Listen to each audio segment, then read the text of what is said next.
چاہے تو کر لیں، لیکن جماعت کے فوراً بعد یہ سنن پڑھنا، اس سے آدمی گناہگار ہوگا اور نبی کریم صلی اللہ علیہ وسلم کی قول کی مخالفت لازم آئے گی، اس پر توبہ کرنی ہوگی۔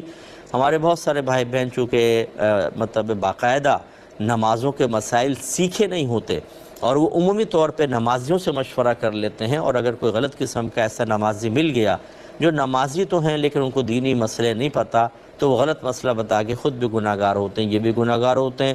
اس لیے مسائل کوشش کریں کہ اپنے علاقے کے علماء سے معلوم کیے جائیں۔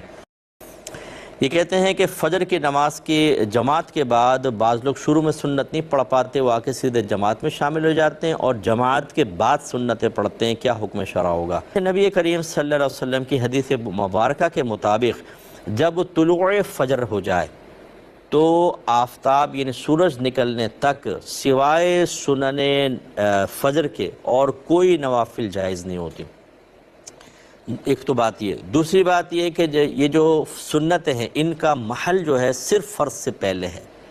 اگر فرض سے پہلے نہیں پڑھیں تو یہ حقیقتاً پھر سنت نہیں رہتی، یہ نوافل میں تبدیل ہو جائیں گے۔ اگر آپ اس کو فجر کی جماعت کے بعد پڑھیں گے تو یہ حقیقتاً سنن فجر نہیں ہیں بلکہ یہ تو نوافل ہیں اور سرکار نے منع فرمایا۔ لہٰذا ہم نے پہلے بھی بارہا آپ کو بتایا، اگر کوئی لیٹ آیا اور اس کو یقین ہے کہ میں سنتیں پڑھ کر جماعت میں شامل ہو سکتا ہوں، چاہے التحیات میں شامل ہوں، تشہد میں سلام سے پہلے شامل ہو جاؤں، تو الگ سنتیں پڑھے اور پھر آ کر جماعت میں شامل ہو، سنتیں چھوڑے نہیں۔ لیکن اگر آپ کو یقین ہے کہ امام صاحب سلامی پھیر دیں گے تو سنت چھوڑ دیں اور جماعت میں شامل ہو جائیں۔ اب یہ آپ کو اگر آپ پڑھنا چاہیں، اس کی قضا امام اعظم کے نزدیک تو نہیں ہے، امام محمد فرماتے ہیں کہ پڑھ لیں۔ اب آپ پڑھیں گے سورج طلوع ہونے کے بعد 20 منٹ تک ویٹ کریں، یعنی سورج کی پہلی کرن نکل کے 20 منٹ تک، اس کے بعد آپ چاہیں تو ان سنن فجر کی قضا ادا کریں، اور وہ بھی امام اعظم کے قول کے مطابق تو نہیں، امام محمد کے مطابق آپ کرنا چاہیں تو کر لیں، لیکن جماعت کے فوراً بعد یہ سنن پڑھنا، اس سے آدمی گناہگار ہوگا اور نبی کریم صلی اللہ علیہ وسلم کی قول کی مخالفت لازم آئے گی، اس پر توبہ کرنی ہوگی۔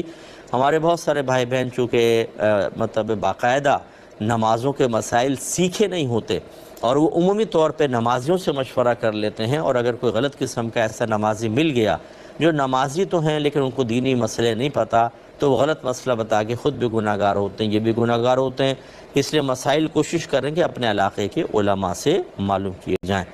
کے اندر کوئی بیماری ہے تو اللہ رب العالمین اس سے محفوظ فرمائے۔ محفوظ کی نشانی یہ ہوتی ہے کہ حضرت علی علیہ السلام کا جب ذکر کیا جائے تو وہ بندہ جو ہے کچھ دیر تو برداشت کرے اور پھر سٹ پٹا کے بول اٹھے کہ یار آپ اتنی دیر سے علی علی کر رہے ہو، کوئی اور ذکر بھی کر لو، اس کا مطلب ہے ابھی اس کے اندر کوئی بیماری ہے۔ تو اللہ رب العالمین اس سے محفوظ فرمائے، یہ بد نصیبی کی بات ہوتی ہے۔ کا میرے حبیب کے پاس جاؤ۔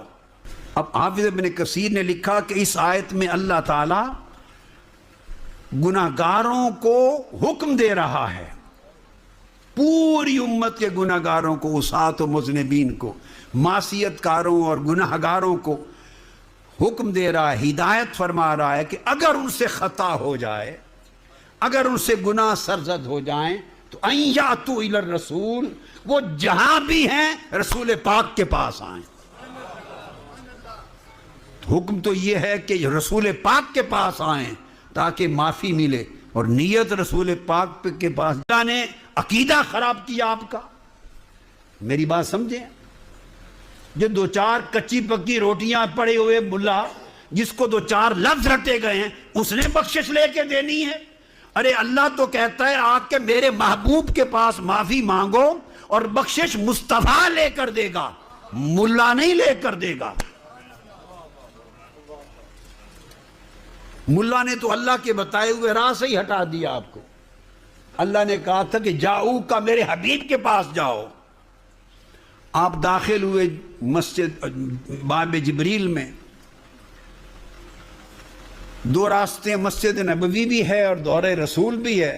اللہ نے کہا تھا جاؤ کا نہیں، روزے پر جاؤ، اور ملا نے کہہ دیا ادھر نہیں ادھر مسجد نبوی میں جاؤ، اسی کی نیت سے جاؤ۔ یہی یہ جو فکر ہے قرآن کا باغی بن گیا۔ اور علامہ ابن کثیر کہتے ہیں کہ پھر رسول پاک صلی اللہ علیہ وسلم پر آ جائے حکم عمومی ہے، قیامت تک پوری امت کے لیے، پھر آ کر اندہ حضور کی بارگاہ میں آ کر پھر معافی مانگیں اللہ سے، وَيَسْأَلُوا، پھر حضور سے سوال کریں۔ یہ جو کہتے ہیں نا حضور کی زیارت کی نیت سے نہیں جانا چاہیے، وہ ایک زیارت سے نہیں روکتے، وہ آقا کی بارگاہ میں سوال کرنے سے روکتے ہیں، حضور کے توسل سے روکتے ہیں، آقا کی شفاعت سے روکتے ہیں، بڑی نعمتوں سے روکتے ہیں۔ یہ ایک بہانہ، ایک ٹائٹل ہے۔ تو یسألوہ، ابن کثیر لکھتے ہیں پھر حضور سے مانگے، سوال کرے، درخواست کرے کہ آقا آپ میری شفاعت کر دیں، سفارش کر دیں۔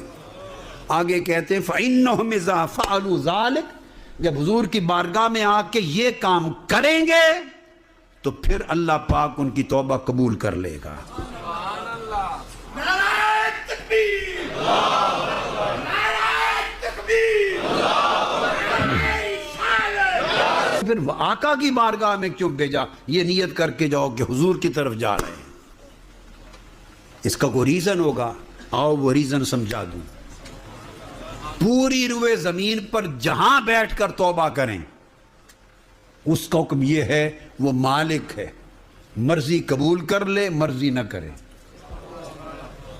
وہ مالک ہے، مرضی اس کی قبول کر لے مرضی نہ کرے، ڈیپینڈ کرتا ہے اس کی اپنے منشا پر، وہ مالک ہے۔ یہ ہے جہاں بھی توبہ کریں تو اللہ کا قبول کرنا اس نے اپنے اوپر واجب نہیں کیا، وہ قبول کر لے، چاہے ہم نماز پڑھیں چاہے قبول کر لے چاہے نہ کرے، وہ نیتوں کی بات کر رہا تھا نا۔ یہ ہے ہر جگہ بیٹھ کے توبہ کرنے کا معنی۔ اور جو بیجا جاؤ کا میرے محبوب کے پاس آؤ، وہاں فرمایا لَوَجَدُ اللَّهَ، یقیناً اللہ توبہ قبول کر لے گا۔ اگر میرے مصطفیٰ کی بارگاہ میں آ کر معافی مانگیں گے، اور اگلی شرط ہے کہ میرا مصطفیٰ بھی سفارش کر دیں تمہارے لیے، تو لَوَجَدُ اللَّهَ، تاکید، تو پھر یقیناً اللہ کو وہیں پا لیں گے توبہ قبول کرتا اور رحم کرتا۔ تو یہاں اور وہاں کا فرق یہ ہے، توبہ یہاں سے بھی قبول کرتا ہے مگر چاہے قبول کرے یا نہ کرے، مگر در رسول پر جا کر معافی مانگیں اور حضور سے درخواست کر دیں آقا خدا کے لیے میری سفارش کر دیں، اور حضور لب ہلا دیں، اللہ کہتا ہے مجھے اپنی عزت کی قسم میں توبہ قبول کیے بغیر بھیجتا ہی نہیں ہوں۔